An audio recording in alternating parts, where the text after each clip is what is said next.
Chamberlain.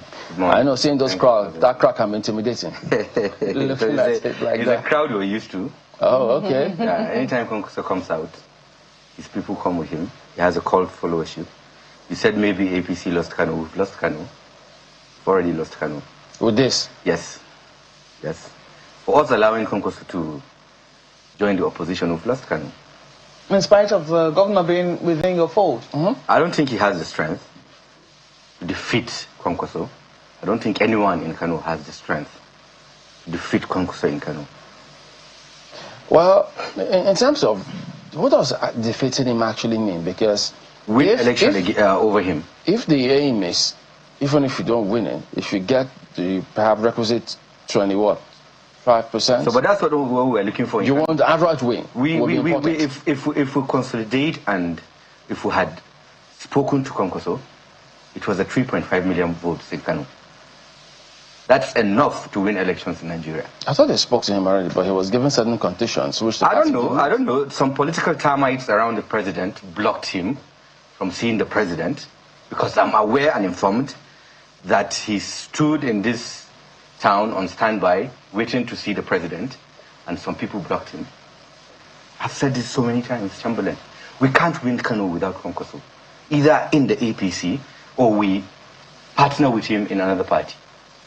Perhaps there are calculations that you are not aware of in terms of how... What is the calculation, Maupe? That's what I'm saying.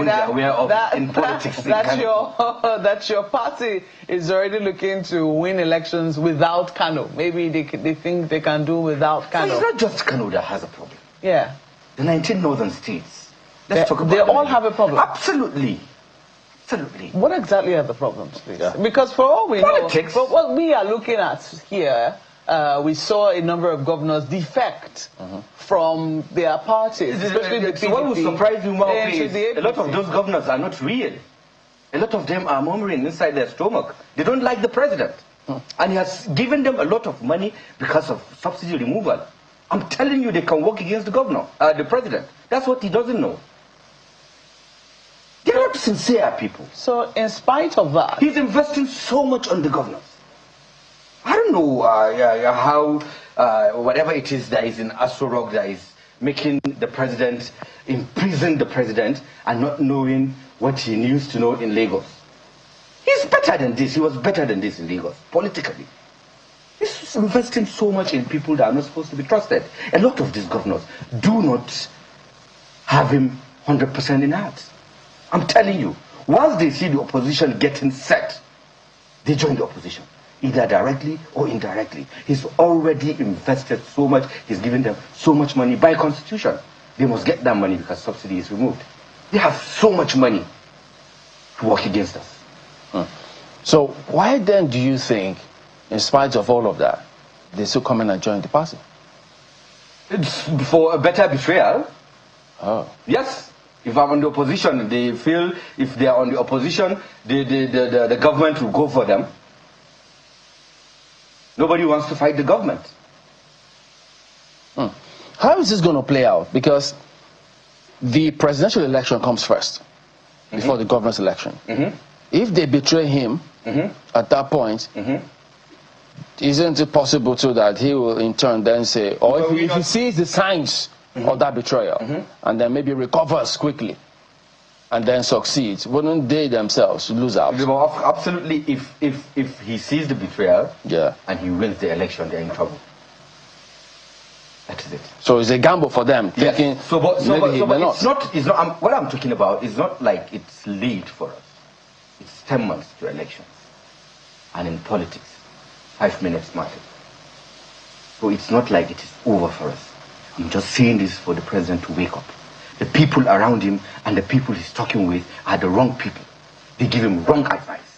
When you say political termites, yes. Who are these people? These are vested people that have vested interest, that are around the president, that are ill-advising him, especially on places like Kano North.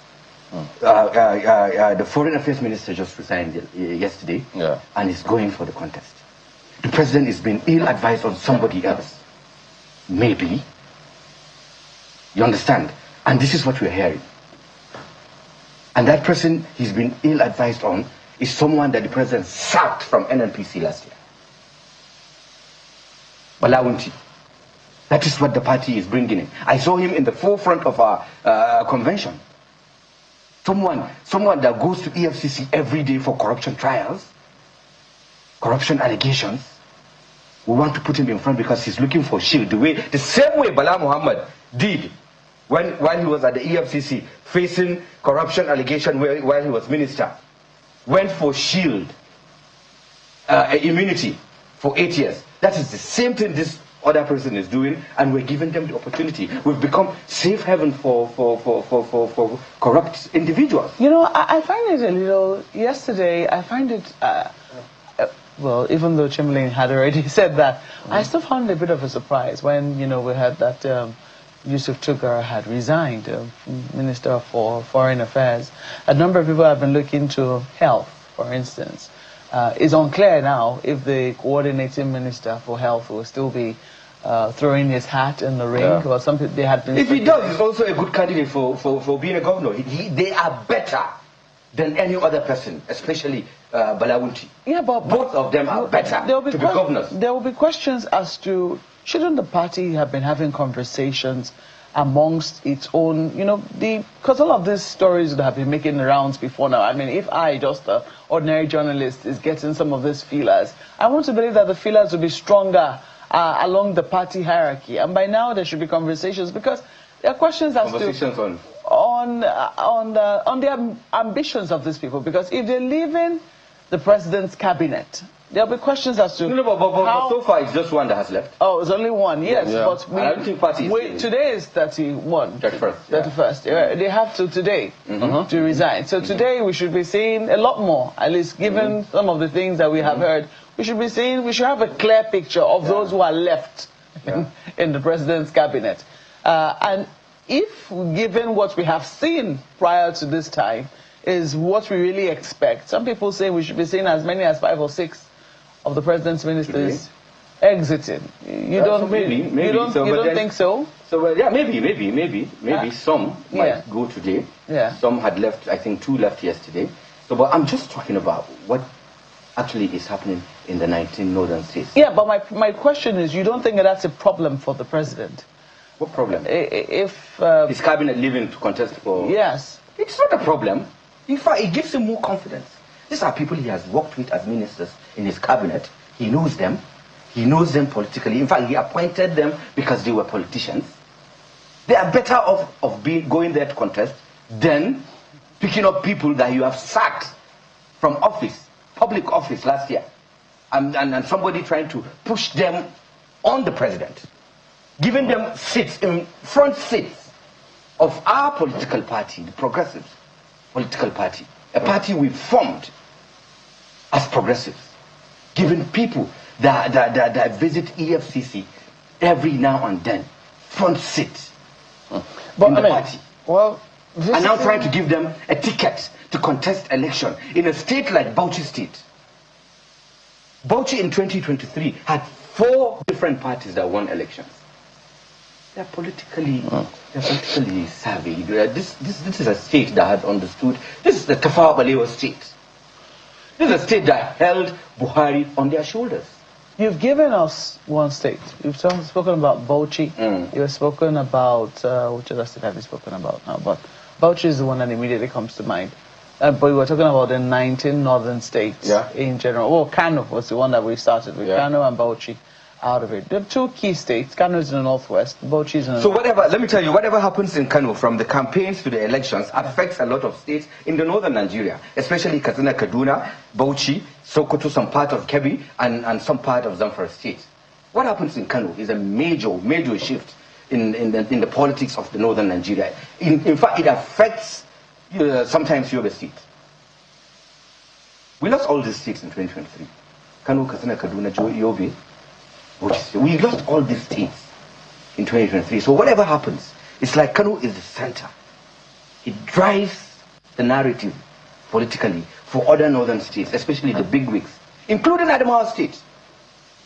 Talk to us including Adamawa State. Exactly. Talk to us about the North Central, because Adamawa is a very interesting state. Sometimes it behaves like a North Central state. Some other times it behaves like a core northern state. What do you make of, what is currently happening in the north central states, Benue, Nasarawa, Plateau, that's we're seeing the incidences in Plateau. Some of these things will have effects on, the elections in 20. So for your party, I mean, it's very interesting that you are giving a very, it would seem, frank assessment of what is happening here.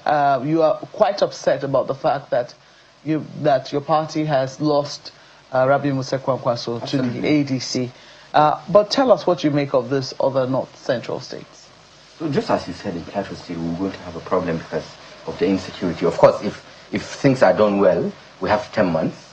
The governor is APC, and I think the political leaders there will give support to the governor. I don't think there are issues. Senator Lalong is the leader of the APC, and the governor now is taking over the leadership, and I think they have agreed. And the same thing with Adamawa. I don't think Malam Nuhu would work against the president. You understand? He has to work with Fintri to deliver.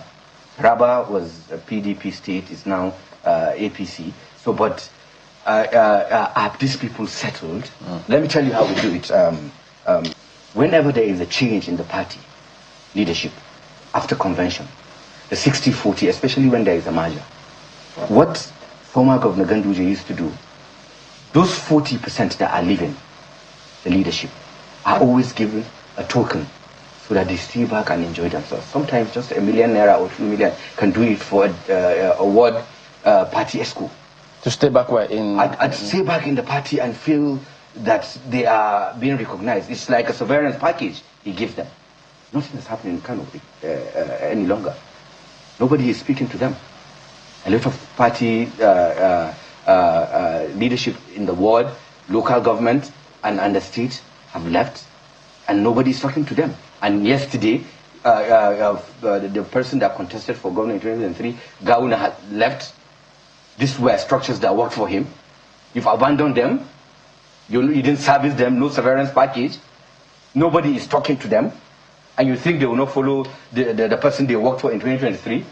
These are issues. This is a common sense, Chamberlain. Nobody needs to tell you that. You need to keep these people, and while you keep politicians, you service them. Call them in, give them severance package. They've worked for you for at least 10 years. Some of them served the party for 10 years. You can't just with a blink of an eye tell them to leave, and you don't recognize them. So the thing is, I mean, 90% of the Kwankwaso movement that are in Kano State today with Abba, the present governor, 90% of them will not vote for Ashwaju. So they say it to their supporters in our faces. But that last election, it was just almost evenly divided between APC and PDP. 2023. Yeah. So it's to tell you that Gauna is popular. That's to tell you that Gauna is popular. And if given the opportunity, we're in trouble. Now, if given the opportunity in ADC by Kwankwaso and Kwankwaso support. So was it about him or about the party? It was majorly about Gauna. What about Ganduje's influence? So, but then you look at the presidential election, we had 600,000 votes, and then the gubernatorial elections, we had 800,000. Of course, Ganduje is also a big factor in 2023 elections. So, but is he been consulted recently? Has he been, or are they talking to him? On which of the matter before the governor came into the party? Even when the governor came in, is the governor talking with stakeholders in the APC? No, just a few of them. You need to carry people along. You can't do it. Is it possible to say, well, if he didn't talk to us, then we will not do anything? Let the party lose. That is what is happening. They will let the party lose. Absolutely, they will choose another party. Even a former chairman of the party. Absolutely. He thought he was going to be left back, and they did not, and nobody is talking to anybody. We thought, you see, the thing is, we have a governor, he's supposed to be the leader of the party, he's supposed to be the leader of everybody in the state, and he seemed to be timid.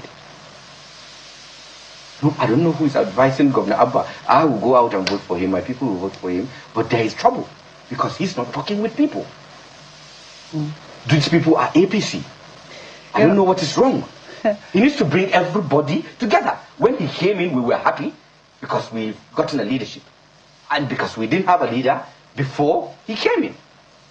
So, but it seems as if there is a problem too. We're losing out. You know, yes. Whether you like it or not, the Kwankwaso movement that he came with must work with the APC they met to succeed in 2027. We don't trust each other as it is, Chamberlain in Kano. Ask anybody. I'm telling you, we don't trust each other. Yes. Somebody like me, I've been friends with NNPP in my world. I took them to be my brothers, my uncles, my mothers. We are friends. But the general situation in Kano is we don't trust each other. I'm telling you. What does it take to work together? Bringing everybody on board by the governor. It is the governor that should go out and work. When they see the governor having contacts with the leadership of the party, with the members of the party in every stage, in every structure, they will also align. Very interesting analysis. I must admit, because yesterday, Chamberlain, I'll tell you something. I was listening to the radio, and you know, on the radio you have all of these callers who call in quite frequently. Some of them call in so frequently they have now been identified by they have monikers. And one of them, who is a staunch supporter of your party, I mean, he says that he supports the APC, he supports President Tinubu, he also supports Minister Wike. You know, so he'll be APC or PDP, depending on who is involved. And he said, he'll be very honest, that as far as he's concerned, his party is in trouble, as the APC is in trouble. And the only thing where is that one speaking from? The only thing they're banking on right now, Abuja here, the only thing they're banking on right now is the disorientation within the ADC. They're hoping that the ADC will not be able to put their differences aside. Is that the general feeling amongst people in the APC as we speak? That is not me, Maupe. I don't see ADC as anything. I just don't want. You don't see ADC as anything. Yes. So why are you? I just don't want to give them strength. We gave up Kwankwaso. Kwankwaso is a very big factor in the ADC today. All of them were in Kano yesterday. All of them were in Kano. Remember when we wanted to remove Jonathan? Amechi left Rivers State to Kano and met Kwankwaso as a governor. I'm seeing the same pattern happening.